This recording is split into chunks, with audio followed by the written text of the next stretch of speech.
Sud Radio, les débats de l'été, 10h-13h, Maxime Liédo. Vos grands débats de l'été, débats autour de l'actualité, j'attends vos commentaires, vos réactions, 0826 300 300, réseaux sociaux de Sud Radio ainsi que l'application. On vous entend et on vous attend surtout, et surtout, vous le savez, c'est ici votre radio, vous êtes absolument chez vous ici, notamment pour participer au débat qu'on va aborder et à l'actualité qu'on va essayer de décortiquer ensemble autour de la table avec cette question. Parmi les petits plaisirs de la ville, il y a évidemment les restaurants, mais les départs en vacances étant beaucoup plus compliqués, les budgets se réduisant, les restaurants aujourd'hui sont-ils devenus un luxe? 0826 300 300, parfois de la nourriture qui n'est pas de bonne qualité, des prix exorbitants, des restaurateurs qui ne sont pas, je le dis bien parfois, des plus sympathiques. Non seulement ça animera la conversation dans nos débats, mais à partir de 12h30, on en discutera avec Thierry Marx qui n'est plus évidemment à présenter et on balayera tous ces sujets ensemble. Et puis, vous le savez, il y a eu l'accord entre les États-Unis et l'Union européenne sur les fameux droits de douane, 15%. Et puis, on attendait une seule réaction, une seule, celle du président de la République Emmanuel Macron, qui a dit hier en Conseil des ministres, déjà une mine contrariée, on s'en doute, mais il l'a dit quoi? En réalité, la France n'est plus respectée parce qu'elle ne parle plus suffisamment le langage de la puissance, et aujourd'hui, pour être libre, il faut être craint. Est-ce que la France aujourd'hui peut-elle inspirer la crainte quand on regarde peut-être notre économie, quand on regarde le poids de la France à l'international? C'est en tout cas la question qu'on vous pose. Là aussi un numéro 0826 300 300. Mais la question qu'on va se poser tout de suite, c'est refuser de serrer la main d'un ministre. Est-ce de la liberté d'expression ou un manque de respect?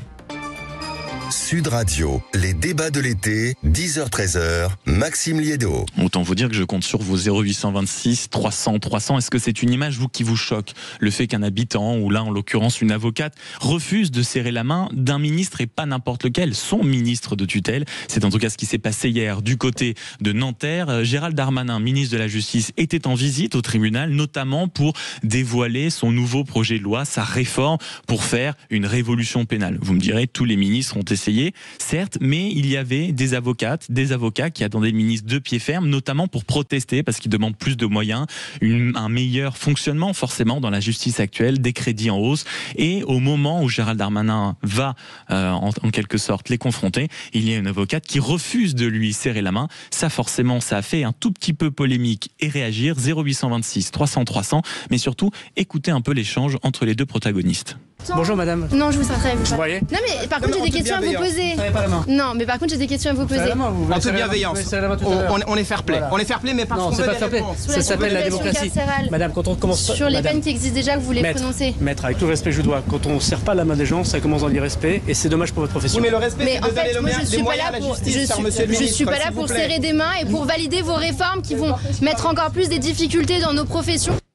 Bon voilà, échange un peu délicat, un peu brouillon, et vous avez vu un ministre qui est quand même dans une situation délicate en disant si vous ne me serrez pas la main, ça va être compliqué de parler par la suite. Paul Azibert, directeur général de Vortigern, est autour de la table. Bonjour.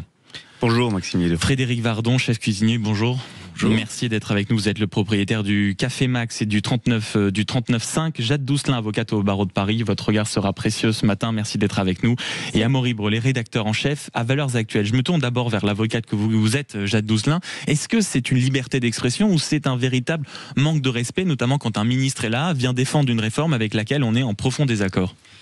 J'ai envie de vous dire que le manque de respect peut être une liberté d'expression déjà pour commencer, et que effectivement la question qui se pose c'est est-ce que ce geste aura été utile ou pas utile.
Sud Radio, les débats de l'été, 10h-13h, Maxime Liédot. 0826 300 300, toujours autour de la table avec Paul Azibert, Frédéric Vardon, Jade Doucelin, Amaury Brelet, avec cette question. En effet, est-ce que, franchement, quand on voit le niveau de colère en France, refuser de serrer la main à un ministre, est-ce que ça mérite aux joies, aux rages, au désespoir et toutes les réactions qu'on connaît sur c'est la fin de la République? 0826 300 300. Bonjour Raphaël.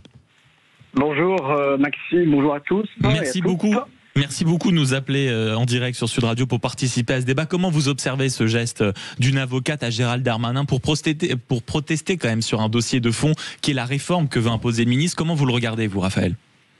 Écoutez, je trouve assez décevant pour une personne qui porte la robe, effectivement, qui représente une profession de qualité. Décevant.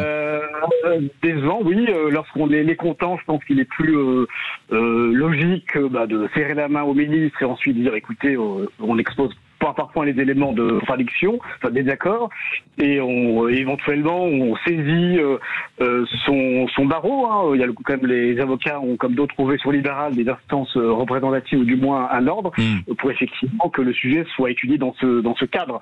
Voilà, je trouve que c'est une séquence médiatique un peu dommageable, à la fois pour l'image d'une profession judiciaire qui est effectivement très éprouvée, qui depuis, comme les magistrats d'ailleurs, depuis de nombreuses années, fait un peu la justice du pauvre. Il n'y a pas vraiment de... Justement, Raphaël, est-ce que quand on est à un tel niveau, au bout d'un moment peut-être de désespoir, de désarroi, de détresse aussi, parce que derrière les dossiers, il y a des gens, il y a des situations, il y a évidemment des éléments à régler, est-ce que ne pas serrer la main, c'est évidemment pas le summum de l'élégance? On est tous d'accord, papa, maman nous ont éduqués autrement, d'accord, mais pour manifester une colère franche face à un ministre, est-ce que c'est pas tout ce qui nous reste aujourd'hui? Non, je pense pas. Je pense qu'il y a d'autres éléments de fond pour permettre d'expliciter le mécontentement, de trouver des solutions concrètes, parce que souvent les gens opposent, mais il n'y a pas de solution concrète, opérationnelle, finançable, qui sont mis pour contrecarrer les décisions des uns et des autres. Et j'ai pas entendu jusqu'à présent de la part à la fois des avocats ou des magistrats judiciaires des propositions concrètement opérationnelles pour justement résoudre l'encombrement des tribunaux et améliorer le... Voilà. Mais pour dialoguer véritablement, engager une discussion de fond peut-être avec le ministre. Merci beaucoup Raphaël de nous avoir appelé. 0826 300 300. Jade Doucelin, vous êtes avocate, c'est forcément vers vous que je me tourne. Vous entendez le camarade Raphaël qui dit mais en réalité les avocats vous êtes gentils, vous avez des trucs en interne, saisissez-les pour faire remonter votre mécontentement au ministre. Non mais bien sûr, je comprends, quand on est extérieur, on se dit il y a peut-être d'autres solutions que ce coup d'éclat, etc. Sauf que la réalité, c'est que vous voyez bien que ce coup d'éclat, il a quand même permis une chose, c'est qu'on en discute ce matin et qu'au-delà du coup d'éclat, on parle évidemment de la paupérisation de la profession d'avocat et de celle de magistrat. Il faut se dire une chose, c'est qu'il a raison, Raphaël, sauf que ça a été fait. La conférence des bâtonniers a plusieurs fois demandé à être reçue par le garde des Sceaux sur ce sujet extrêmement important, parce que on parle de la réforme qui va arriver au courant de l'automne, mais sachez qu'il y en a déjà 2 qui sont actuellement en cours d'examen, notamment par le Conseil d'État, et qui n'ont pas encore été mises à l'application. Je pense notamment à la réforme Attal qui a été promulguée en mai et qui prévoit notamment les comparutions immédiates pour les mineurs. C'est-à-dire, donc c'est une grande révolution sur la justice des mineurs. Loi en grande partie censurée quand même par le Conseil constitutionnel. Censurée. Donc ce que je veux vous dire, c'est qu'on a déjà des lois qui sont aujourd'hui, on le voit bien, faites trop rapidement, probablement mal faites, puisque elles ont beaucoup de mal à passer les filtres des conseils d'État. On a la seconde loi sur le narcotrafic qui vient aussi modifier un certain nombre de choses, qui n'a pas du tout été encore digérée, qui n'est pas encore passée sous le filtre total, qui est même frappée, il me semble, d'une plainte à la Cour de justice de la République contre Gérald Darmanin par un avocat, Philippe Ohaillon me semble-t-il. Et vous avez une énième réforme qui est en train d'arriver, à la suite, on le sait, des violences urbaines après notamment les matchs du PSG. Vous avez aujourd'hui toutes ces réformes qui arrivent sans jamais réflexion de fond sur les moyens, etc. Et bien sûr que si, et les magistrats, qui ont des défauts, tous, mais en tout cas, ce qui est sûr, c'est que le changement de ministre régulier, les effets d'annonce pourront très bien préparer des échéances politiques qui ne sont pas celles du bien-être judiciaire, mais celui du plus haut de l'État, font qu'effectivement, il n'y a pas de concertation. Il n'y a pas de concertation sur ces lois. Ça n'existe pas. Amaury Brelet, je vous voyais réagir. Oui, moi j'entends les difficultés de la profession d'avocat, mais enfin il y a d'autres professions qui sont aussi au bout du rouleau, et plus encore, les agriculteurs, les policiers, les restaurateurs maintenant, et les restaurateurs. Tout je pense que les agriculteurs ont fait plus que pas serrer la main à Emmanuel Macron par rapport à contestation. Et puis les avocats sont une autorité morale. Ils sont censés donner l'exemple. On est là à longueur de journée à commenter cette jeunesse ensauvagée, ces comportements totalement délirants que l'on voit se multiplier dans certains quartiers de notre pays, avec des jeunes qui commettent des violences contre les personnes, qui vandalisent, qui pillent. On va pas rappeler le funeste épisode des émeutes il y a 2 ans. Tout le monde l'a encore en mémoire. Et aujourd'hui, on a des avocats qui font partie encore de ces rares autorités morales qui sont respectées et qui me donnent le mauvais exemple de la jeunesse. Jade Doucelin, l'autorité morale que vous êtes. Oui, alors non, mais je suis très heureuse, tant mieux si on peut faire partie des autorités morales de ce pays. La réalité, c'est que vous avez raison, il y a d'autres professions qui sont en désarroi. Et d'ailleurs, je pense que dans les mobilisations qui ont pu avoir lieu, le serrage de main n'était pas la seule mobilisation violente. Donc je pense qu'effectivement, on est aussi dans une société de l'image et des coups d'éclat où si vous ne les faites pas, la réalité, c'est qu'on a abandonné l'idée qu'on pouvait atteindre des niveaux de concertation, notamment avec des représentants. Et que oui, les avocats, vous avez raison, peuvent être une autorité morale. Et d'ailleurs, ils le sont parce que aujourd'hui, le rôle tampon des avocats entre une forme de délinquance, notamment, je pense à cette consoeur, ce n'est pas exactement ce que je fais comme activité, mais qui doit être une avocate, ce que j'appelle du quotidien, du terrain, de l'urgence, qui est probablement de 6h à 23h dans les tribunaux, probablement très maltraitée aussi par l'institution ou par les gens qu'elle défend. Cette femme-là, croyez-moi qu'elle est évidemment un tampon, une autorité morale, et que comme tout le monde, on peut fustiger l'individu, on peut toujours le faire. Mais j'ai toujours tendance à regarder les institutions plutôt que les individus. Paul Azibert. Oui, non, mais d'accord, mais dans les faits, on revient sur le débat de base. En réalité, là, c'est un petit peu une montagne qui accouche d'une souris. C'est un coup de com'. C'est un coup de com' d'une avocate qui savait qu'elle voulait pas serrer la main, qu'elle voulait Paul Azibert, vous êtes le directeur général de Vortigern, vous savez ce qu'est la com'. Si ça permet d'ailleurs, comme on le fait là potentiellement, et comme vient de le faire Jade Doucelin, de parler du fond, ça peut être réussi. C'est pour ça que je serais incapable en fait de commenter sur le fond de la réforme, même si je crois que il y a une nécessité quand même de mener les réformes, et comme le disait Jade Doucelin aussi d'ailleurs, le reconnaissait, de mener les réformes jusqu'au bout. Si on remonte à des réformes qui étaient vraiment audacieuses, il y avait celle de la suppression par exemple du juge d'instruction à l'époque, qui était même soufflée par le juge Van Runebeck, donc c'est qu'on peut pas soupçonner d'être un crypto-fasciste. Bon, le général de Gaulle disait: la passion d'agir s'accompagne évidemment de quelques rudesses dans les procédés. Je resterai là. Frédéric Vardon.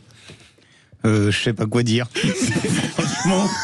Non, mais franchement, moi, si la question c'était de savoir est-ce que la justice n'a pas de moyens, la réponse elle est oui, et dans le quotidien on s'en rend compte tous les jours. Donc oui, arrêtez des réformes, continuez, faites appliquer celles qui sont en cours. Oui, maintenant. Oui, c'est peut-être ça aussi. Faites déjà appliquer les lois qui existent. Si le débat c'est de dire est-ce que c'était bien de pas serrer la main à un ministre, la réponse est non, c'était pas bien, fallait faire autre chose. Voilà. 0826 300 300. Bonjour Simone. Bonjour. Merci beaucoup de nous appeler en direct sur Sud Radio. Comment vous regardez ce débat, vous, Simone? Qu'est-ce qu'on fait? On serre la main ou on serre pas la main? Oh, on serre la main, non, mais c'est la moindre des politesses. Après, on s'explique. On dit ce qu'on veut dire, on est poli, on ne devient pas grossier, mais on serre la main et on s'explique. Moi, à ce niveau-là, c'est une honte. C'est une honte, parce que qu'est-ce que vous allez dire aux enfants? Ah ben, il vous plaît pas, le professeur, là, il vous plaît pas, vous tirez pas la main. Non, on serre la main et on parle. Et on parle d'une manière polie, si possible. C'est pas si possible, c'est obligatoire. Mais d'abord, la marque de respect.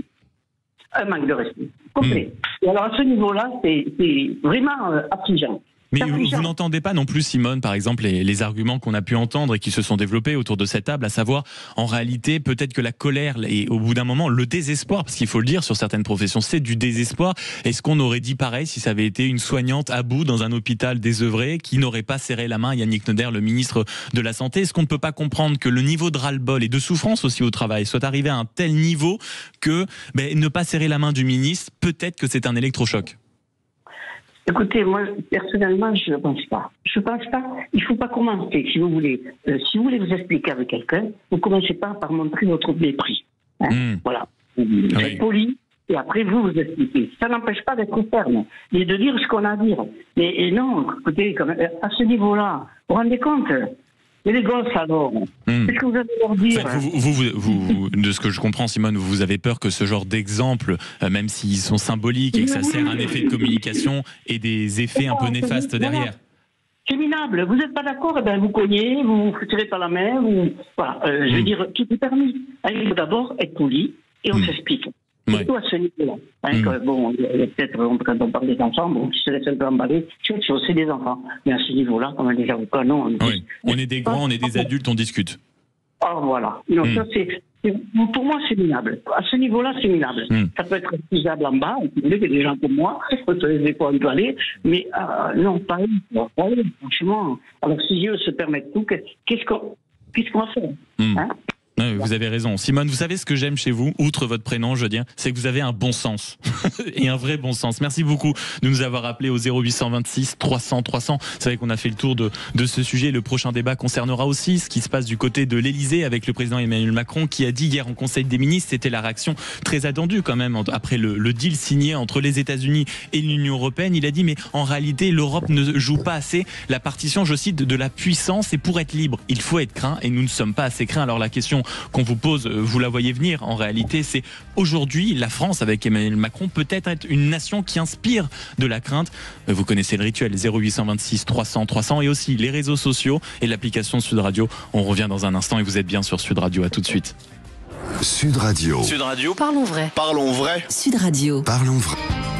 Sud Radio, les débats de l'été, 10h-13h, Maxime Liédo.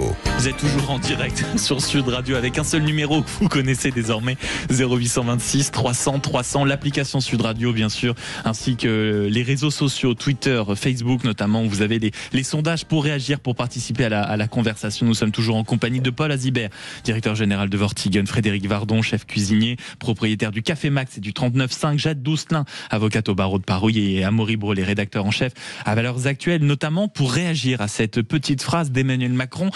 Pour en réalité être libre, il faut être craint, et nous n'avons pas été assez craints. C'est la déclaration qu'il a tenu à faire en Conseil des ministres, cercle restreint après l'accord, alors pas signé mais de principe, et la poignée de main en tout cas entre Ursula von der Leyen, présidente de la Commission européenne, et Donald Trump, président des États-Unis, sur ces droits de douane, l'accord à 15% sur tous les produits européens à destination des États-Unis. Et on en a beaucoup parlé évidemment sur cette antenne. Les réactions ont plu du Premier ministre qui parle d'un jour sombre et de soumission, de l'opposition bien sûr qui y va de son grain, et même les ministres qui parlent d'accords déséquilibrés et de choses qu'il va falloir revoir dans le détail. Est-ce que Emmanuel Macron a raison quand il dit que la France peut inspirer la crainte? Est-ce qu'on peut y arriver aujourd'hui quand on voit l'état de notre pays? 0826 300 300, Paul Azibert. Maxime Liédo, une guerre est juste quand elle est nécessaire. On fait la guerre quand on veut, on la termine quand on peut. Tout le mal de ce monde vient de ce qu'on n'est pas assez bon ou pas assez pervers. Un changement en prépare un autre.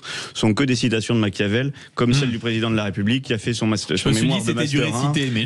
Je ne fais pas un AVC. Ce sont des citations de Machiavel et qui sont et le président de la République tire complètement de toute façon son inspiration. Mais est-ce que la France puisqu'il a fait son mémoire de Master 1 une puissance et une puissance crainte? La phrase du président était pour être libre dans ce monde il faut être craint, pour être craint il faut être puissant. C'était le 14 juillet, il recommence là. Ça fait partie des petites marottes dont il a le secret. On avait les herbivores il y a quelques mois, on a maintenant la crainte. En fait, la question n'est même pas de savoir s'il faut être craint pour être puissant, à mon avis. C'est que, et là je parle sur la partie de la communication, cette phrase, cette déclaration arrive beaucoup trop tard. Elle n'a pas du tout l'effet, à mon avis, escompté. Elle n'aura pas, en tout cas, elle n'aura pas l'effet escompté, parce qu'on ne peut pas dire à quasiment 1 an et demi d'une élection présidentielle, en fin de mandat, il faut être craint pour être puissant, et allez-y les gars, on va partir à la guerre. Mais est-ce que sur le principe, sur le principe, il n'a pas tort, parce que sur le coup, on peut reprocher beaucoup de choses au président de la République, mais sur cette idée de l'Europe puissance, de la souveraineté européenne, de l'Europe doit se transformer quand même en mastodonte, alors peut-être que tout n'a pas été fait, mais sa ligne a été reconnue à plusieurs reprises, sans doute a posteriori, sur beaucoup d'enjeux, non, Amaury Brelet? Oui, le problème de l'Europe, c'est que c'est un géant économique, mais c'est un nain politique, mais on l'a bien vu. Ça, c'était la phrase de Valérie Hay. Je ne sais pas si c'est rassurant de citer Valérie Hay hier dans votre bouche, Amaury Brelet. Ah oui, là, ça m'inquiète. Oui, c'est ce que je fais pas d'AVC non plus. Hein. Donc inquiétez-vous. Tout le monde va bien autour de cette table. La réalité, c'est que l'Union européenne, les pays de l'Union européenne ont été profondément divisés à l'occasion de ces négociations négociations avec les États-Unis. Vous aviez d'un côté la France qui a été partisane d'une ligne dure, d'un rapport de force, d'un bras de fer, et puis vous aviez nos voisins directs, l'Italie, l'Allemagne et les pays d'Europe de l'Est, qui étaient plutôt pour l'apaisement. On l'a bien vu, quelle ligne l'a emporté. On a filé en réalité les clés du camion à Ursula von der Leyen, qui a négocié en tête-à-tête avec Donald Trump, et on a vu le résultat. On s'est couché. On s'est couché, mais est-ce qu'il fallait y aller seul ?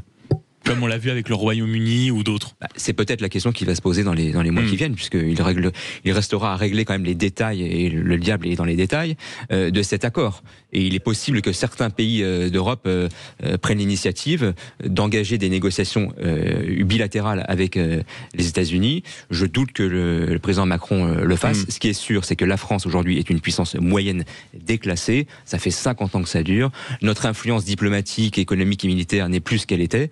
Nous sommes devenus une petite nation du monde. 0826 300 300, est-ce que nous sommes devenus une petite nation du monde ? Il faut se souvenir aussi des mots de Kundera, je crois, sur un texte dans l'Europe qui parlait d'une petite nation qui se meurt et qui le sait, qui explique peut-être le fait qu'on se renferme sur soi et que le mot puissance est peut-être un mot qui est devenu étranger. Est-ce que vous êtes d'accord, vous, auditeurs 0826 300 300, sur cette notion ? Est-ce que la France peut encore être une nation qui fait peur, qui en impose en France, à l'international et même sur le plan européen ? Jade Dousselin, comment vous observez, comment vous entendez les mots du président de la République ? Comme beaucoup de gens autour de cette table, je suis très dure envers ces mots parce qu'ils sont extrêmement tardifs et j'ai l'impression de quelqu'un qui reproche aux autres quelque chose qu'il n'a pas fait par lui-même. C'est-à-dire qu'effectivement, on ne pouvait pas aller à la négociation seul. En tout cas, il est difficile avec le PIB de la France et des superpuissantes comme la Chine, comme les États-Unis, comme d'autres pays émergents, de pouvoir être concurrentiel vu notre niveau de PIB. En revanche, ce qui est sûr, c'est qu'on avait un bras de fer qui pouvait être mené au niveau de la Commission européenne, ce que je rappelle quand même que les accords commerciaux sont des compétences transférées à la Commission. Donc c'est dans ce cadre-là que Emmanuel Macron, pour le coup, avait les moyens de mener un bras de fer qu'il n'a pas mené, à mon sens. C'est-à-dire que c'est aujourd'hui un des présidents les plus anciennement installés dans les pays forts d'Europe. C'est-à-dire qu'on est quand même au 2e mandat. Donc il est quand même habitué du système européen. Il fait partie des présidents qui a installé assez confortablement von der Leyen au poste où elle est. Donc il arrive 3 jours après. Je me demande ce qui s'est passé pendant ces 72 heures entre les accords et maintenant, il réfléchissait peut-être à cette intervention. Et j'ai l'impression d'un enfant qui fait la morale à ses ministres, qui leur fait un cours de sciences politiques sur en réalité un échec qui est le sien, en partie. Et donc oui, la France aurait pu être un État fort. D'ailleurs, je vois que sur les vins et les spiritueux, nous avons quand même mené la bataille et nous continuons à l'amener. Donc comme quoi, on est capable de la mener quand elle nous porte. Sur les vins et les spiritueux, on continue à mener le combat, c'est plus important. Je vois que la France a bien mené le combat. Et quand je regardais les titres depuis 2 jours, c'est quand même globalement le sujet qui intéressait. Non, mais ce que je veux dire plus sérieusement, c'est qu'effectivement, on est énervé quand on entend ça. On ne peut être qu'énervé parce qu'il fait la leçon de morale à des ministres qui n'ont pas la main sur ce sujet. C'est lui qui l'avait depuis 6 mois. Il réagit 3 jours après un accord plus ou moins entériné. Donc il arrive trop tard et à mon avis en se lavant les mains de sa propre responsabilité. Emmanuel Macron, la France peut-elle encore inspirer la crainte ? C'est en tout cas la question qu'on vous pose, l'application de Sud Radio et les réseaux sociaux. Non à 92%, oui à 8%. Peut-être que le oui va se rehausser dans les prochaines minutes. Paysan 47 qui nous dit Macron est de toute façon un désastre et à partir du moment où on n'arrive déjà pas à inspirer la crainte à l'Algérie, c'est quand même beaucoup plus compliqué. Politiquement, Macron devient en effet un danger sur la France, malheureusement sur la scène internationale, il devient totalement inaudible. Et Johan, par exemple, qui nous dit il a poursuivi le travail de destruction à l'international que François Hollande avait pu entamer. Frédéric Vardon, est-ce que vous êtes aussi sévère que les auditeurs qui nous envoient ces mots charmants ? Oui, je pense que les auditeurs qui envoient ces mots charmants sont des spécialistes de l'Europe et de la négociation, donc certainement ils ont certainement raison. On peut pas reprocher à Emmanuel Macron de pas avoir mis les 2 pieds dans l'Europe. Maintenant, ce qu'on peut reprocher à l'Europe, c'est d'être un dinosaure, c'est-à-dire le temps que l'information passe du cerveau à la patte arrière, il se passe 3 siècles. Enfin voilà, c'est un peu ça, quoi. C'est un petit peu le sujet. Donc c'est un dinosaure qui est complètement nécrosé, névrosé, tout ce que vous voulez, et qu'aujourd'hui, on a quand même aussi un Parlement chez nous qui est névrosé, nécrosé, donc qui ne fera rien jusqu'en 2027, s'il n'y a pas encore une dissolution. Et donc, en fin de compte, non, on va pas avancer, quoi. Mais est-ce qu'on a des capacités ? Vous travaillez quand même dans un secteur qui rayonne, Frédéric Vardon. Vous avez soyez tranquille, il ne va rien se passer. Ah oui, soyez tranquille, il ne va rien se passer. Non, mais s'il ne va rien se passer, est-ce qu'on a même des atouts déjà pour, à un moment, rayonner à l'international, être une puissance ? Ça, oui, quand même, on en a. Oui, on en a des en tout, le beurre, le vin, la crème, la bouffe, la baguette et le béret. Les Jeux Olympiques et la nostalgie des Jeux Olympiques, ça, on est très Non, mais on est très nostalgique des Jeux Olympiques. Non, mais ce que je veux dire plus sérieusement, c'est que, il y a une Europe, il y en a qui sont d'accord, il y en a qui sont pas d'accord, mais personne n'est capable de taper du poing sur la table. Et puis tant pis. C'est le rapport de force qu'on a bien voulu laisser s'installer. 0826 300 300. Est-ce que la France sous Emmanuel Macron peut devenir une puissance? Est-ce qu'elle peut inspirer la crainte? Vous avez l'application, les réseaux sociaux et le standard où le camarade Manu vous attend. Bonjour Frédéric. Oui, bonjour à tous, bonjour à toute l'équipe, aux éditeurs. Et donc, oui, moi je suis d'accord avec ce que j'ai entendu, mais je rajouterai quand même que on parle de la France, mais la France, je crois que le but, c'est qu'elle n'existe plus dans une Europe qui, moi, je dirais, n'existe pas.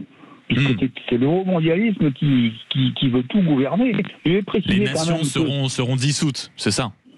C'est le but un petit peu de tout ce qui est ces gens-là qui sont passés par le forum de Davos, tous ces gens qui sont des young leaders globaux, toute cette histoire, parce que moi ce qui m'amuse, c'est que pour être un petit peu renseigné et pour surtout revendiquer, ne pas faire de politique, parce qu'aujourd'hui je vois pas pour quel parti serait à même, je parle dans l'hémicycle, je parle pas des autres, serait à même de changer les choses. Donc on peut toujours mettre quelqu'un d'autre à la place de Macron.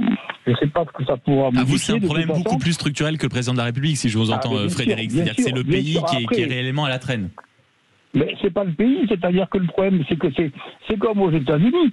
Il y a un État profond en France. Même si demain quelqu'un arrive en disant on va faire des réformes, c'est comme l'histoire des 40 milliards qu'on n'arrive pas à trouver à part piquer chez les gueux, et chez les retraités, alors que les 40 milliards, en faisant des économies par-ci par-là, on va les trouver. Hein. Oui. On se paye des gens qu'on ne peut pas renvoyer chez eux qui sont des délinquants. Je suis désolé, là, il y a des économies à faire. Il y en a partout des économies à faire. Il y a à mon avis, il y a plus de 100 milliards d'économies. Quand j'écoute des économistes qui parlent... Oui, c'était le cas notamment de personnalités comme Marc Toiti ou Agnès Verdier-Molinier qui étaient sur cette antenne régulièrement. Voilà, bien sûr, 40 milliards, c'est la base. Cela entre autres. Mais ce que je voulais dire, c'est que Ursula von der Leyen, moi, depuis, j'en finis de dire ce que j'ai discuté avec des gens sans faire de politique, il y a 6 mois, tout le monde me regardait en se demandant mais qui c'est de qui tu parles? Faut quand même elle préciser qu'elle est non élue, que c'est quand même elle qui décide en partie, parce que on lui a donné le mandat, Frédéric, c'est peut-être ça le problème. On lui a donné le mandat de négocier pour nous tous. On lui a donné le mandat, mais nos chers députés européens, je voulais quand même rappeler, il y a un site du Parlement européen, tous les Français peuvent aller voir pour qui votent nos députés européens, qui sont quand même... Mais ça, c'est trop déprimant, Frédéric, donc beaucoup ne le font pas.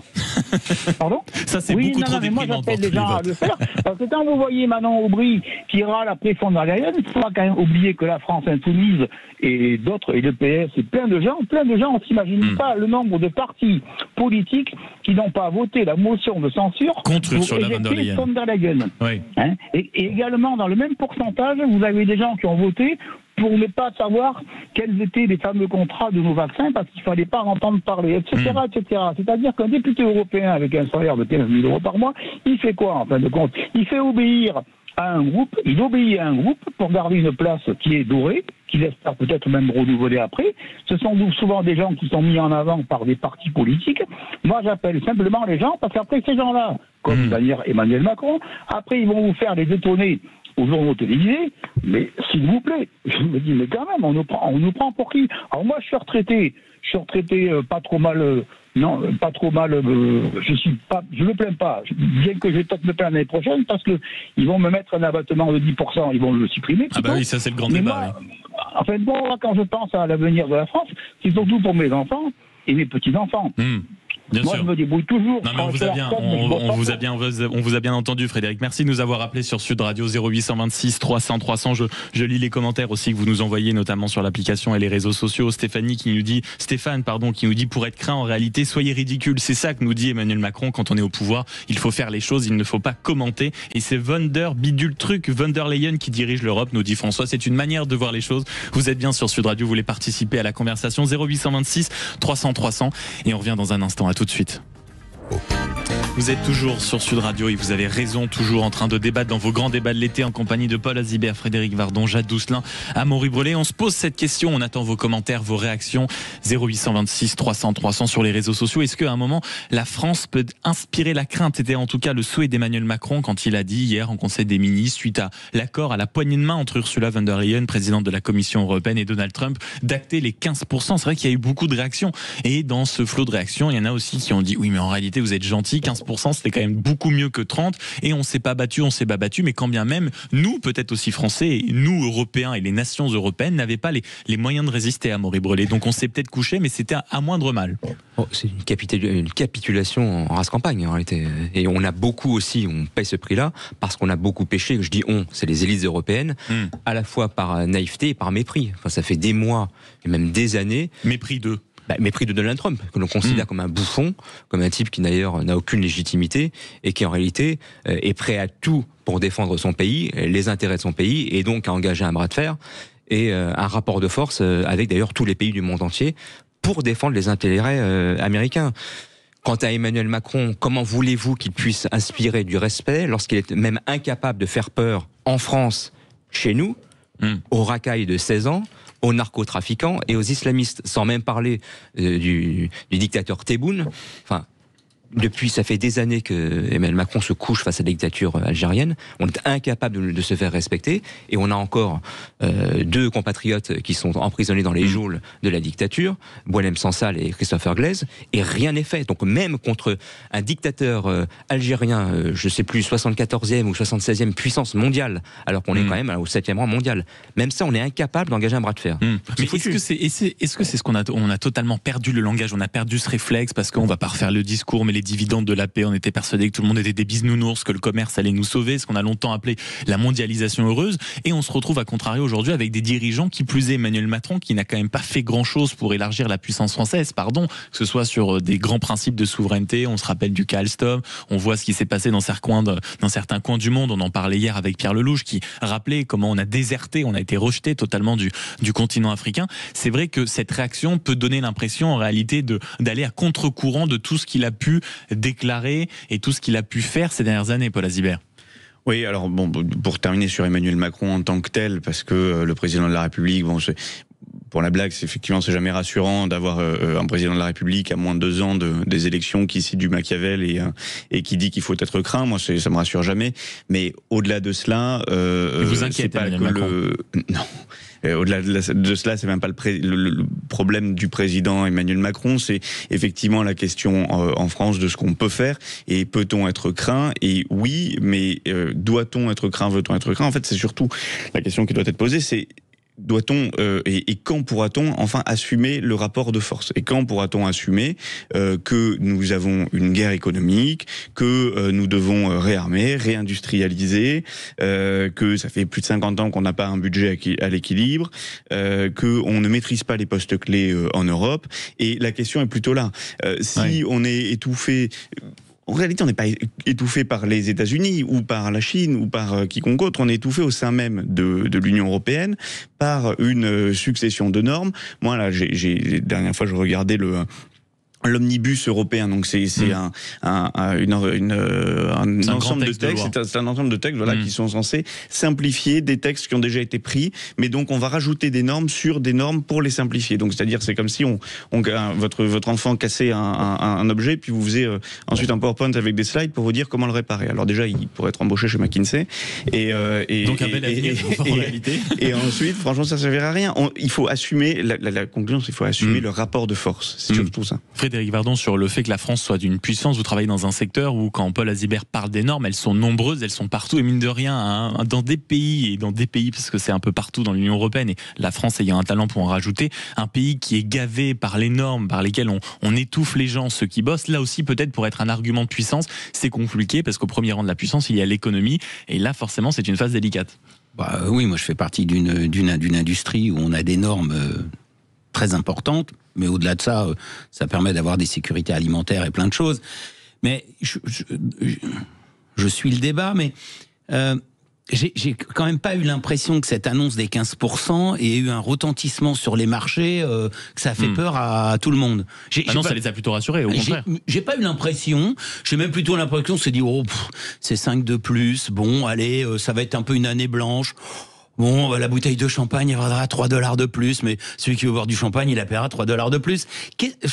Je vois pas. Vous êtes dans le camp des pragmatiques en réalité. Je me dis non mais pragmatique, parce qu'il y a un moment donné, faut avancer. C'est bien de dire, faut qu'on soit plus fort. Mais comme on est déjà très faible, essayons d'être déjà moins faible avant d'être déjà plus fort. Ça sera déjà pas mal. Non, j'ai pas l'impression, en lisant la presse, que les marchés aient réagi d'une façon très forte et que plutôt ils disent non, ça a arrangé les marchés.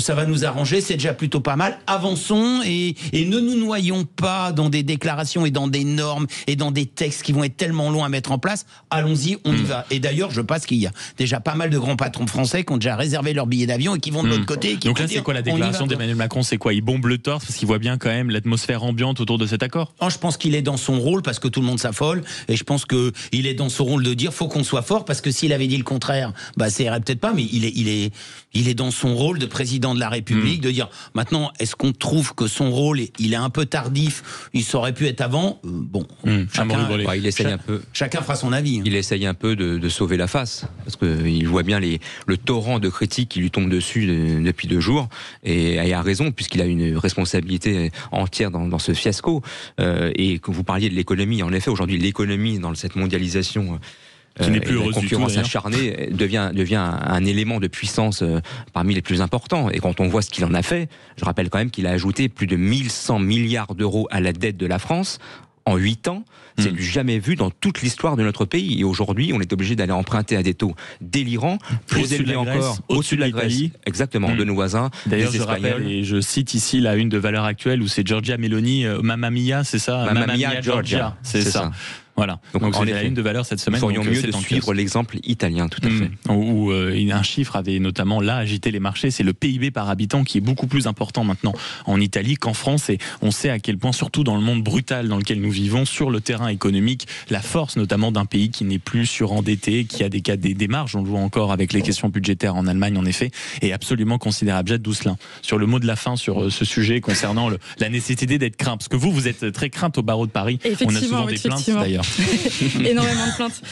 Mais bon, apparemment, ça amène la liberté, donc c'est très bien. Voilà. Non, mais la réalité, c'est que pour l'instant, le seul qui est craint, c'est Donald Trump, parce que pour le coup, la violence économique dont il ferait preuve est extrêmement difficile. Je pense qu'effectivement, il y a un sujet sur, non pas la déclaration d'Emmanuel Macron, parce que les mots n'engagent que ceux qui les prononcent et ceux qui y croient. Et malheureusement, je crois que la réalité de ce qu'on est en train de vivre ne transpire pas ça, et que vous avez effectivement une mondialisation, et avec l'avènement d'un homme comme Donald Trump, avec des violences qui vont se perpétrer sur les marchés économiques et sur le marché extérieur. Et vous avez aujourd'hui une France qui n'est pas prête à être forte face à lui. Je pense notamment aux droits douaniers, mais aussi sur la politique internationale, sur d'autres sujets sur lesquels aujourd'hui on voit bien que quand Emmanuel Macron prend la parole ou que l'Europe prend la parole, Trump dégage ça un peu du revers de la main. Il est peut-être temps face à des dirigeants de plus en plus puissants et je pense de plus en plus violents dans leur façon d'exercer le pouvoir, parce que c'est une forme de violence des droits de douane de cette façon-là, on va dire un retour au pays, une reformalisation des frontières de façon aussi violente que celle qu'il est en train de faire. C'est une nouvelle donnée internationale dans laquelle on va devoir s'imposer fermement, et je crains qu'on ait besoin d'une Europe forte, parce que la France seule ne le pourra pas. Oui, mais ça veut juste dire que moi je suis d'accord avec ce que vous dites, ça veut juste dire que la France et les Français vont peut-être avoir besoin d'avoir envie de se faire mal.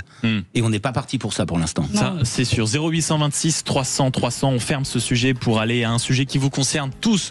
Les vacances, si vous ne partez pas, vous allez peut-être avoir envie de faire des petits plaisirs. Parmi les petits plaisirs, et je regarde attentivement le restaurateur autour de la table, Frédéric Vardon, il y a évidemment les restaurants, les grands, les petits, les moyens, les bords de plage, sur les routes, peu importe, sur les lieux de vacances, en tout cas, dans une période où les Français se serrent encore un peu plus la ceinture. C'est les restaurants qui en pâtissent. Mais je vous pose la question, auditeur de Sud Radio, 0826 300 300, est-ce qu'aujourd'hui, dans le contexte actuel, les restaurants sont devenus un luxe? Parlons franchement, un luxe, parce que les prix sont trop chers, parce que les produits ne sont pas d'une immense qualité, parce que l'accueil est peut-être à déplorer dans certains endroits. Est-ce qu'aujourd'hui, ça vaut le coup d'aller toujours au restaurant? Est-ce qu'on peut encore se le permettre, ou c'est quelque chose que vous faisiez régulièrement il y a encore 2-3 mois, alors qu'aujourd'hui on les compte sur les doigts d'une main dans l'année? Vous avez la parole et je compte sur vous. À tout de suite sur Sud Radio. Sud Radio, les débats de l'été, 10h-13h, Maxime Liédo. Dernière ligne droite pour vos grands débats de l'été. Vous êtes peut-être en vacances et je vous le souhaite, mais vous avez quand même un numéro à composer, amis auditeurs, 0826 300 300, réseaux sociaux de Sud Radio, ainsi que l'application, bien sûr, et le standard où le camarade Manu vous attend pour cette question qui vous concerne. Est-ce qu'aujourd'hui, le restaurant est-il devenu un luxe ? On voit aujourd'hui une profession qui s'inquiète forcément de la baisse des fréquentations des établissements. On voit aussi des prix sur les cartes qui grimpent énormément et de grands professionnels, de grandes tribunes par de grands chefs qui sont publiés, qui sont signés pour alerter. Mais vous, aujourd'hui, dans votre vie quotidienne, est-ce que vous allez autant au restaurant qu'avant ? Est-ce que vous prenez encore du plaisir, tout simplement, à aller du restaurant ? C'est du concret, c'est votre vie. Vous avez le bon numéro et je le répète une dernière fois, 0826 300 300. Est-ce que le restaurant est un luxe aujourd'hui ? Frédéric Vardon, vous qui êtes chef et propriétaire de 2 établissements très différents, je le dis d'ailleurs, la bonne brasserie et le restaurant plus chic. Moi, je ne vais pas dire que c'est un luxe. Voilà, c'est un plaisir. Alors, je ne sais pas si le plaisir, c'est un luxe. Moi, je ne vais pas dire que c'est un luxe. Maintenant, il faut bien se dire qu'on est une profession où il y a de tout, comme dans toutes les professions, des bons, des moins bons. Mais ce que je voudrais dire, c'est que sur le prix, oui, c'est devenu, c'est devenu plus cher, mais parce que aussi l'environnement économique fait que tout le monde fait attention. Mais aussi, on a des produits qui deviennent chers, obligatoirement. Je vais vous donner un petit exemple. En 2019, avant la Covid, mes restaurants payaient le beurre pour cuire votre entrecôte. Le beurre classique. Le beurre classique, 82% de matière grasse, classique, un beurre français, on le payait entre 3,20 € et 3,40 € le kilo. Okay, ce qui était un prix complètement acceptable. En septembre 2024, on était monté jusqu'à 12,80 €. Et moi, je vous parle de beurre. Je vous parle pas de homard, de caviar, qui sont des produits auxquels on peut amener un prix et qui s'adressent qu'à une certaine catégorie de personnes. Moi, je vous parle de ça. Je vous parle du citron, je vous parle de la farine. Moi, je vous parle juste de produits simples. Des produits qu'on trouve en permanence sur une table. Exactement. Et bien, tout ça a énormément augmenté. Qui est dû, avec aussi un coût du travail qui est devenu très cher en France, c'est évident, mais aussi qui subit aussi, parce que il faut quand même le lier, des changements climatiques. En ce moment, il y a une épidémie en Savoie et Haute-Savoie où on tue des animaux. Très bien, ok, bon, principe de précaution, faut surtout pas que ça se propage. Les départements limitrophes sont très très inquiets et ils ont bien raison parce qu'il va falloir arrêter les mouches et ça va pas être facile. Mais on oublie qu'on va détruire grosso modo peut-être 15%, 20%, peut-être, je sais pas, peut-être 25% d'un cheptel, mais ça veut dire quoi ? Ça veut dire que le fromage va doubler de prix ? Ça veut dire que le fromage pour la fondue top savoyard du bon fromage va doubler de prix. Ça veut dire que le reblochon sera inachetable. Ça veut dire plein de choses. Ça veut dire qu'aujourd'hui, le restaurant subit la hausse des prix des matières premières, subit aussi la hausse de l'énergie. Demandez au boulanger. Nous, on cuisine une partie au gaz dans mon bistrot et l'autre, on cuisine à l'électricité. Tout ça a bien doublé. Et comment fait-on ? La vraie question, c'est comment fait-on ? Et je pense que le restaurant doit rester dans la notion d'artisanat. Et puis, je rappelle une chose quand même, que restaurant, ça veut dire quoi ? Aujourd'hui, McDonald's est un restaurant et le Café Max est un restaurant. Les Français n'ont pas de mal à mettre beaucoup d'argent dans les fast-foods et peut-être que de mettre la moitié du prix dans un restaurant plus traditionnel, ça pose un problème de budget. Un menu à 15 € dans un fast-food est 2 fois plus cher et nourrit 2 fois moins bien qu'un plat à 15 balles dans un bistrot. Voilà. Amaury Brelet, Paul Azibert, Jade Doucelin, est-ce que vous déjà vous êtes régulièrement dans les restaurants ou est-ce que même vous avez dû ou vous avez pu constater quand même une baisse de la qualité, une augmentation des prix peut-être ? Ah oui, alors augmentation des prix évidemment. Baisse de la qualité aussi, et à mon avis il serait temps que la profession fasse le ménage au sein de ces restaurants parce que beaucoup abusent sur la qualité, abusent sur les prix. Il y a aussi la question du service, la qualité du service, notamment à Paris, qui laisse à désirer. D'ailleurs, les touristes étrangers sont les premiers à le dire. Mais oui, pour beaucoup de Français, malheureusement, le restaurant est devenu un luxe. Alors, il y a eu l'inflation ces dernières années qui a beaucoup grever le budget des ménages, mais là on le voit bien, elle est en baisse et ça n'empêche que beaucoup aujourd'hui font des arbitrages, c'est soit le cinéma, soit le restaurant, et il faudrait en effet, on en parlait la dernière fois, l'une des solutions pour redonner un peu de pouvoir d'achat aux Français, ça serait en effet de baisser les impôts qu'ils payent beaucoup trop élevés, et donc pour cela diminuer la dépense publique. On revient au budget, le nerf de la guerre. On revient au budget de M. Bayrou dont on sait qu'il est mauvais. Bien sûr, Jade Doucelin sur ça justement. Je regardais les auditeurs qui nous attendent au téléphone, notamment Pierre et Jean-Luc, sur justement les restaurants. Est-ce que c'est devenu un luxe ? Oui, je pense que c'est devenu un luxe et on a la chance peut-être autour de cette table de pouvoir en bénéficier. Mais moi, je viens pas notamment de Paris et quand je vois en province notamment les gens qui étaient des habitués, aller dans les petits bistrots, c'était le lieu de réunion des gens, le lieu de discussion. C'est un lieu qui n'existe plus ou presque plus. Et moi, je viens d'une famille, d'une région assez provinciale de la campagne où vraiment le petit bistrot du village était très important. Et aujourd'hui, effectivement, dans les arbitrages qui doivent être faits, je pense pas que ce soit seulement une baisse de la qualité des restaurants. Je pense d'ailleurs, en tout cas, dans les plus petites villes, je pense pas du tout que ce soit ça le sujet. Je pense que c'est vraiment dans un ménage français aujourd'hui, on est obligé de faire des arbitrages, souvent très violents. Et d'ailleurs, on le voit dans les informations, vous avez des gens qui vous expliquent le nombre de jours où ils peuvent manger de la viande sur leur semaine. Donc effectivement, le restaurant, c'est devenu, du luxe. Du luxe, non pas par la qualité du restaurant, mais par la quantité de fois où on peut y aller. Il y a Denis qui nous dit, moi je ne vais de toute façon beaucoup plus au restaurant ou au cinéma et je n'y vais plus du tout précisément parce que c'est un moyen aussi de faire des économies. Paysan 47 aussi qui nous dit, il faut chercher le bon rapport qualité-prix. Il y a beaucoup trop de restaurants qui servent des produits de mauvaise qualité. Heureusement qu'il y a encore des endroits quand même où on peut trouver de très bons moments autour de très, très bons produits. Et Dalida qui nous dit, tiens, pourquoi pas Dalida qui nous dit, non en réalité, car depuis que j'ai acheté un peu d'équipement chez moi, c'est meilleur de manger à la maison et ça évite des tables de neuneux avec des mouflets qui braillent à droite et à gauche. En réalité, la vraie liberté aujourd'hui, c'est chez soi et plus au restaurant. Frédéric Vardon, 0826 300 300 pour participer à la conversation et je viens vers vous ensuite pour la Zibert. Bonjour Pierre. Oui, bonjour. Merci beaucoup de nous appeler en direct sur Sud Radio 0826 300 300. Est-ce que vous avez encore la possibilité, le luxe, peut-être aussi le temps d'aller au restaurant ou c'est quelque chose que vous reniez petit à petit? Ah ben le luxe, on ne l'a plus ce luxe-là. D'abord, c'est trop cher, on ne peut pas s'en approcher. Et puis avec les petites retraites que nous avons, on ne peut pas, non, c'est pas possible. Le moindre menu, il est à 40 € ou 35 €. Ouais. Alors nous, ce que nous faisons, nous amenons dans les petits-enfants au McDonald's. Alors là, on s'en sort pour 4 personnes à 70 €. Mais c'est tous les 2 mois. C'est pas possible, quoi. C'est pour leur faire plaisir. Même là, nous sommes obligés de rogner. Alors, ce qu'il y a, c'est que je me suis aperçu que nos députés et nos sénateurs, eux, ils ont tous ces frais-là, ça leur est remboursé. Vous voyez ? Mais Pierre, reste avec nous, le chef en plateau vous répond. Pardonnez-moi, je comprends ce que vous dites et je comprends le côté économique, mais moi me dire qu'on emmène ses enfants au restaurant chez McDonald's, vous savez quoi, je viens d'avoir une attaque cardiaque et j'ai fait un AVC. Je suis mort là, je suis mort là. Ça coûte quand même 70 €. Mais pour 4, c'est quand même 70 € pour 4 pour manger du steak de l'autre bout du monde congelé. Enfin, moi, je sais pas quoi. Pierre, allez-y. Non mais alors, je vais vous expliquer. Oui, nous les amenons là parce que eux, ils préfèrent ça. Et c'est un plaisir qu'on leur donne. Alors, c'est vrai que quand on sort, on a un peu la boule au ventre parce qu'on a payé 60 ou 70 €. Mais pour leur faire plaisir, eh bien, nous allons là parce que ça leur fait plaisir. Ils préfèrent ça parce que c'est une éducation de goût, parce qu'on leur a dit vraiment ce qu'ils mangeaient. Écoutez le chef aussi et dialoguer ensemble. Pierre, ils préfèrent ça, mais parce qu'on leur a expliqué vraiment ce qu'ils allaient manger. Donc ils préfèrent ça à manger même un bon steak à la maison. Enfin, je comprends pas le sujet. Non, mais nous le faisons parce que c'est un plaisir pour eux. Et nous, ça nous enchante pas. Moi, quand je cuisine à la maison, si vous enchante pas, il faut pas le faire. Enfin, moi, je le fais pas à la maison.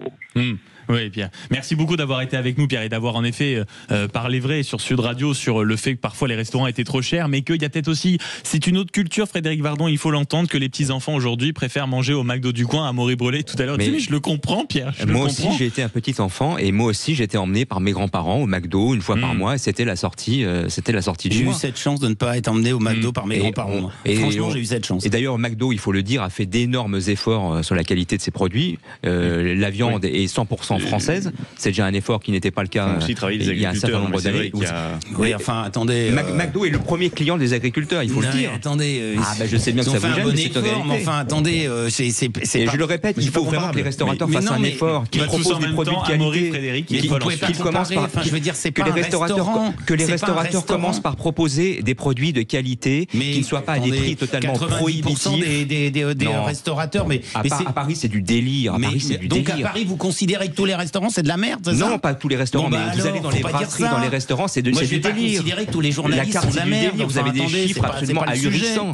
Et aujourd'hui, les gens n'ont même plus les moyens, évidemment, de se les payer. Que ce soit une question de moyens, je peux le comprendre. C'est pas la même chose. C'est une question de qualité aussi. Mais que vous disiez, c'est la qualité. Non, il y a des restaurants qui font pas bien. Oui, c'est vrai. Il y en a de plus en plus qui font pas bien. Je suis désolé. Attendez, alors faut les compter, faut les dénoncer.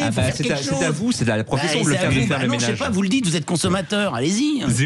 Paul Azibert, sur ceux qui est spectateur pour l'instant de ce débat, avec un petit sourire narquois, je tiens à le dire. Non, mais narquois absolument pas, parce que non, au contraire, un sourire intéressé, parce que les arguments sont bons. C'est vrai ce qui a été intéressant, c'est d'évoquer la nécessité de la baisse du coût du travail, la nécessité aussi de la baisse du coût des loyers. Et si on parle du prix en fait à Paris et de la qualité, alors oui, bien sûr, en fait, on a un certain nombre de restaurants et surtout à Paris. Mais je pense que Paris, autant en politique que dans l'industrie, que dans tous les domaines, ne doit pas représenter la France. Moi, je suis pas un grand centralisateur dans l'âme. Et effectivement, il y a beaucoup de restaurants qu'on va appeler les attrape-touristes, mais parce que d'ailleurs parfois à tort, mais parce que effectivement les prix sont élevés, ils vont avoir un grand nombre de personnes qui vont venir, ils vont et ça va être vraiment des restaurants de passage très vite. On va faire la formule, le café gourmand, le machin. En revanche, le problème de base pour le restaurateur, et si les prix montent, chez tous les restaurateurs, c'est pas juste parce que ils veulent s'en mettre plein les poches, parce que c'est mieux et qu'ils voient que les Français peuvent plus dépenser. Parce qu'au contraire, on a que 50% des Français qui vont au restaurant une fois par mois. Sur le McDo, c'est pour les enfants, mais voilà, les Français vont de moins en moins au restaurant. Malheureusement, le changement de culture. Et les agriculteurs sont aussi les premiers impactés derrière. Parmi les petits plaisirs, est-ce que les restaurants sont devenus un luxe inaccessible? Vous nous dites oui à plus de 83% sur les réseaux sociaux Sud Radio. À l'instant, Jean, par exemple, qui nous dit mais il faut être honnête, de plus en plus, la qualité, on mange mieux à la maison. 0826 300 300. Je vois que ça vous fait énormément réagir. Bonjour Jean-Luc. Oui, bonjour. Vous nous appelez du côté de Bordeaux, ville chère à Paul Azibert, qui connaît aussi bien la ville que les vins. C'est pour vous dire la grande dimension de ce monsieur. Et les restaurants. Bonjour à tous et à toutes. Comment vous regardez ce débat? Est-ce que vous, les restaurants sont un luxe, ou vous arrivez encore peut-être à vous l'octroyer de temps en temps, mon cher Jean-Luc? Alors, je vais essayer de ne pas m'éloigner du sujet. Les restaurants, aujourd'hui, je suis comme la majorité des Français, j'ai du mal à y aller aussi souvent qu'avant. J'y vais très peu aujourd'hui parce que je suis comme tout le monde, je morfle et qu'est-ce que vous faites dans la vie, Jean-Luc, si c'est pas indiscret? Alors moi, je suis chanteur-musicien et on m'a donc collé dans la case intermittent du spectacle. Ça c'est un statut fiscal, c'est pas un métier, mais je suis chanteur-musicien. Ce qui fait que je passe ma vie entre les festivals et également à beaucoup travailler dans les bars, les restaurants. Ah bien sûr. Donc je les vois travailler, je les vois évoluer depuis pas mal d'années. Alors juste, je voudrais préciser avant d'aller plus loin deux choses. C'est que moi j'ai eu beaucoup de chance. D'abord, la première, c'est que j'ai grandi dans le Gers. Ce qui fait que, comme on dit chez nous, j'ai été élevé au grain, avec une maman qui cuisinait beaucoup, qui tuait. Vous avez eu la bonne éducation en termes de goût, mon cher Jean-Luc. Exactement, et puis ça s'arrête pas là. Je suis le neveu d'un chef étoilé. Voilà, donc ce qui fait que on parlait des enfants tout à l'heure. Mon prédécesseur parlait du fait qu'il amène les enfants chez McDo. Moi, on m'a mené chez mon tonton pour les repas de Noël. C'était quand même assez sympa. Donc j'ai gardé le goût de bonnes choses, de la cuisine bien faite, du bon produit. Mais là, vous constatez quoi, que ça baisse en gamme largement, c'est ça? Pour reprendre un petit peu le champ. Oui, parce que alors les restaurants étoilés, je suis désolé, j'ai pas les moyens d'y aller. J'aimerais bien. Bien sûr. Mais moi je voulais parler des restaurants dans lesquels j'interviens en tant que musicien. Donc ce sont des restaurants alors qu'on qualifie parfois de pièges à touristes mais pas nécessairement en fait. Oui. Et qu'est-ce que vous observez justement dans ces restaurants qui sont des restaurants un peu familiaux, un peu classiques, dans lesquels on mange un bout? Écoutez, c'est très simple. Il y a quelques années, je mangeais dans ces restaurants, tout allait bien. Aujourd'hui, je mange dans la plupart des restaurants. Et j'ai des brûlures d'estomac monstrueuses derrière, parce que les sauces ne sont plus faites en cuisine, par exemple. Je pense la plupart du temps, ce sont des poches. C'est du tout prêt en fait. C'est du tout prêt. Ce sont des catalogues qui sont fournis aux restaurateurs souvent avec que de l'entrée au dessert, avec des plats qui sont déjà tout prêts. On n'a plus qu'à choisir, à mettre ça au micro-ondes. Je caricature, mais... Oui, non, mais ce que vous nous dites, Jean-Luc, c'est vrai, je vous remercie d'avoir appelé 0826 300 300 pour nous dire, c'est qu'en effet, il y a beaucoup de restaurants, c'est un peu ce que nous disent aussi dans les commentaires certains auditeurs qui sont actuellement en train d'écouter le débat, à savoir que beaucoup beaucoup, peut-être pas vous, certainement Frédéric Vardon, mais beaucoup, c'est en réalité la petite sauce sous vide, le petit plat qu'on réchauffe et on apporte ça en nous faisant croire que c'est du fait maison. Mais parce que aussi la profession, et là je rejoins le début du débat, c'est que la profession doit faire son ménage et qu'aujourd'hui la profession n'a absolument pas voulu et pas su se protéger et qu'aujourd'hui n'importe qui fait une bonne tarte citron le dimanche midi peut ouvrir un restaurant. Sauf qu'être restaurateur, être cuisinier, c'est un métier et qu'il y a un moment donné, il faut que cette profession se regarde dans les yeux et dise bah non, pour ouvrir un restaurant, faut être obligatoirement diplômé et professionnel, ce qui n'empêchera pas les gens de mal faire. Ça c'est sûr. 0826 300 300, mon cher Hervé, bonjour. Oui, bonjour. Bonjour. Merci beaucoup de nous appeler en direct sur Sud Radio. Et vous nous appelez depuis Biscarrosse, c'est ça? C'est ça, Biscarrosse. Par contre, c'est très intéressant ce que vient de dire le monsieur, c'est qu'effectivement c'est un métier et que dans beaucoup de métiers, on impose donc d'avoir un diplôme et dans la restauration ça devrait être obligatoire. C'est une bonne chose. Ensuite, mais vous, est-ce que vous avez encore aujourd'hui le luxe, parce que c'est le thème de notre débat, d'y aller encore un peu? Encore une fois, c'est pas du luxe, c'est un plaisir et c'est une question de moyens. On a les moyens. Je suppose que beaucoup de Français aimeraient aller au restaurant plus souvent parce que c'est vrai que c'est toujours un plaisir, c'est toujours festif. Voilà. Maintenant, du luxe, je suis pas sûr. Maintenant, on n'a pas toujours les moyens d'y aller, mais bon, nous, on a la chance d'avoir un petit peu de moyens et de pouvoir y aller. De temps en temps, mais pour moi c'est. Qu'est-ce que vous appelez de temps en temps si c'est pas indiscret, Hervé? Une fois, 2 fois dans le mois? Toutes les semaines. Non, on peut y aller une fois par semaine. Et puis il y a restaurant. On a un petit restaurant de midi où on peut aller. On mange pour 18,50 €. On a une soupe, une entrée, un plat de résistance, un dessert et un quart de vin rouge. Oula, oui. Alors qu'à Paris pour 18,50 €, vous avez une grande bouteille de gazeuse. Donc il est là le sujet en fait des restaurants. À Biscarrosse, on a la chance d'avoir un couple qui a un petit restaurant très sympa. Comment il s'appelle, qu'on en profite, mon cher Hervé? Alors je sais jamais le nom, ma femme vous le dirait sur le bout des doigts. Il est avenue de la République. Allez, appelez votre femme tout de suite, Hervé, on a besoin du nom du restaurant. Il est avenue du 14 juillet, pas très loin de la mairie à Biscarrosse. Voilà. Bon, Hervé, je vous remercie de nous avoir appelés. Je vous donne une mission. À 12h05, vous le savez, dans cette émission, les auditeurs nous appellent pour réagir à tout ce qu'ils ont entendu dans l'émission. Je veux que vous appeliez votre femme, mon cher Hervé, et que vous lui demandiez le nom, je veux l'entendre à l'antenne. Est-ce que vous pouvez faire ça? Avec plaisir. Eh ben, je vous dis à tout de suite et je vous rappellerai si jamais ce n'est pas le cas, mon cher Hervé. Merci beaucoup de nous avoir appelé 0826 300 300. Paul Azibert, le mot de la fin sur ce sujet, parce que vous voulez réagir à ce que disait Hervé sur 18,50 € pour un repas plus que complet. Je vais être très court parce que le mot de la fin, je vais le laisser à Frédéric Vardon. Mais je pense qu'il y a eu une moyennisation effectivement de la restauration en France. Effectivement, la profession doit faire son ménage. Mais ce que disait Hervé est très intéressant, c'est que Paris n'est pas le reste de la France non plus. Il fait partie du quart des Français qui peuvent aller au restaurant toutes les semaines, mais on devrait pouvoir avoir un McDo pour faire plaisir aux enfants et une éducation au goût et un vrai restaurant. Ce qu'on a Frédéric Vardon, quelques mots de la fin sur ce sujet. Alors juste les quelques mots de la fin. Le restaurant, c'est un métier, c'est l'artisanat, c'est la culture française. Si un restaurant est mauvais et que vous trouvez qu'il a été mauvais, n'y retournez pas, mais ne pénalisez pas toute une profession artisanale. Ça, c'est le mot de la fin et c'est le parler vrai de Sud Radio. Nous sommes toujours en compagnie de Paul Azibert, Frédéric Vardon, Jade Doucelin, Amaury Brelet. Puis pour rester dans le thème du restaurant, espérons que avant l'heure du déjeuner, ils vont réussir à vous donner l'eau à la bouche, parce que c'est les coups de cœur et les coups de gueule de chacun. Vous êtes bien sur Sud Radio, on revient dans quelques instants. Dernière ligne droite pour vos grands débats de l'été avec les coups de cœur et les coups de gueule de chacun.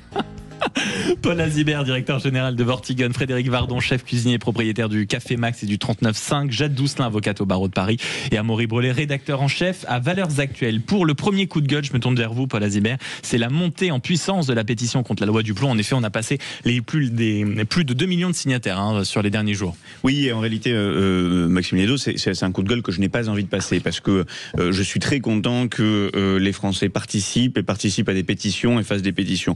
En revanche, il faut se rappeler de quelque chose, que c'est une pétition qui est un petit peu particulière. C'est dans le cadre d'une loi qui a été votée. C'est 2 millions de personnes, mais en réalité, du coup, ça ne représente pas la majorité des personnes, puisqu'on a une démocratie représentative. Donc, dans ce cas, si on veut faire des pétitions qui peuvent remettre en cause entièrement la démocratie, tous les processus n'ont pas été parfaitement respectés. Tous les processus n'ont pas été parfaitement respectés. Dans le cas d'une proposition de loi, je vois pas en quoi ils n'ont pas été respectés.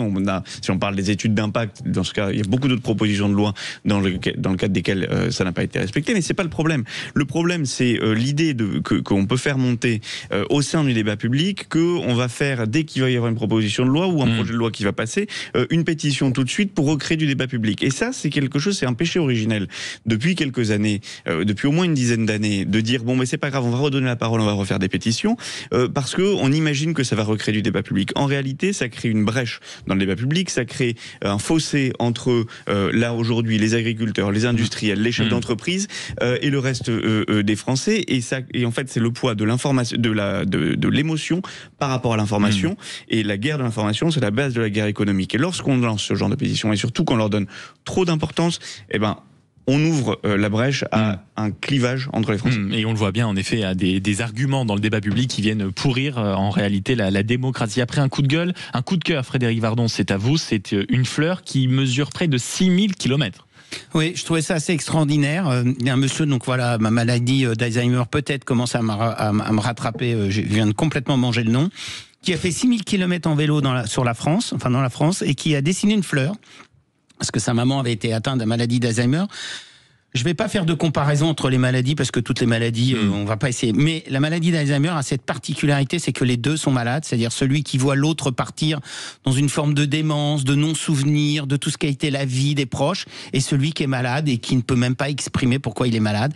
Et je trouve ça très beau dans ce monde de brut que quelqu'un ait fait 6000 km en vélo en dessinant une fleur pour avoir des dons, pour combattre cette maladie qui est terrible et qui quand même augmente énormément et est un peu inquiétante. Voilà. Et le nom de cette personne courageuse sur qui vous avez décidé de zoomer, mon cher Frédéric, s'appelle comme vous, Frédéric de la Nouvelle. Merci beaucoup, j'avais oublié le nom de famille. Voilà. C'est le camarade Jamel en régie qui me l'a délicatement soufflé, parce qu'il est très attentif à tout ce qui se dit en plateau. Un coup de gueule maintenant, Amaury Brelet, c'est sur l'affaire Nour Atala. C'est un affaire qui enflamme en ce moment le ministère de l'Intérieur et le ministère du Quai d'Orsay.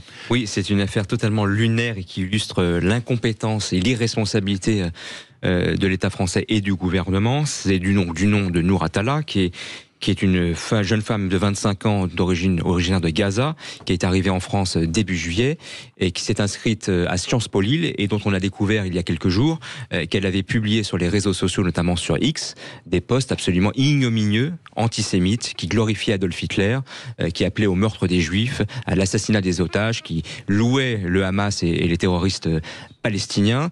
Alors on a appris depuis que c'est Jean-Noël Barrot et son ministère des Affaires étrangères qui l'avaient fait venir en France.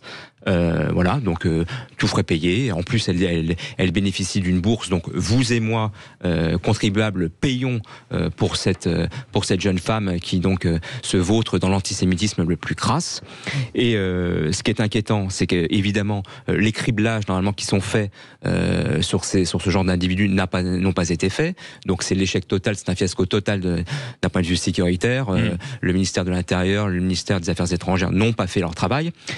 Inquiétant aussi parce que aujourd'hui cette jeune femme est sur le sol français, que nous avons accueilli depuis le début de l'année 300 Gazaouis, qu'une décision de justice qui a été rendue par la Cour nationale du droit d'asile il y a peu ouvre la porte à une possible entrée de 400 000, je dis bien 400 000 Gazaouis en France s'ils demandaient le statut s'ils demandaient l'asile en France. Oui. Donc c'est absolument délirant quand on sait aujourd'hui que nos compatriotes juifs sont menacés à longueur de journée, que le nombre d'actes antisémites a explosé depuis le 7 octobre et l'on fait venir des éléments à risque qui mettent en danger davantage encore la sécurité des Français et des Juifs notamment. Et on verra si cette jeune femme est expulsée, parce que c'est en tout cas, je crois, la volonté du ministère de l'Intérieur, Bruno Retailleau, qui a demandé à ce que dans des conditions comme ça, mais en effet, ce n'est pas gagné. On termine sur un coup de cœur quand même. C'est vous, Jade Doucelin, l'avocate, parce que si cette loi Darmanin fait beaucoup parler, il y a quand même des choses à sauver dans cette loi.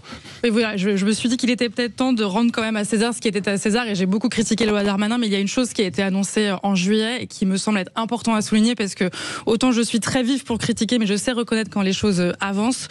200 magistrats spécialisés, création de 200 postes de magistrats spécialisés dans les violences faites aux femmes, violences sexuelles, violences intra-familiales.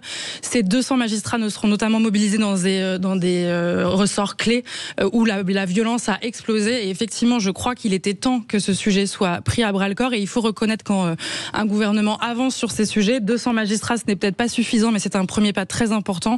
Et on espère que ça permettra déjà d'éviter les 18 féminicides qui ont déjà eu lieu dans notre pays cette année. Et bien, le coup de cœur est passé. Je vous remercie à tous d'avoir été avec moi en studio. Frédéric Bardon, chef et propriétaire de 2 restaurants, le 39V, le Café Max, Jade Doucelin, avocate au barreau de Paris, Amaury Breu, le rédacteur en chef à Valeurs Actuelles, ainsi que Paul Azibert, directeur général de Vortigen. Amis auditeurs, vous restez en ma compagnie si vous le voulez bien pour l'heure du déjeuner, parce que dans un instant, bien sûr, votre météo, votre journal, et à 12h30 dans ce studio, Thierry Marx pour parler de l'état de la restauration, de ce qu'est peut-être l'exception culturelle française en termes de gastronomie. Bref, vous l'avez compris, vous êtes sur la bonne radio. À tout de suite. Sud Radio. Sud Radio. Parlons vrai. Parlons vrai. Sud Radio. Parlons vrai.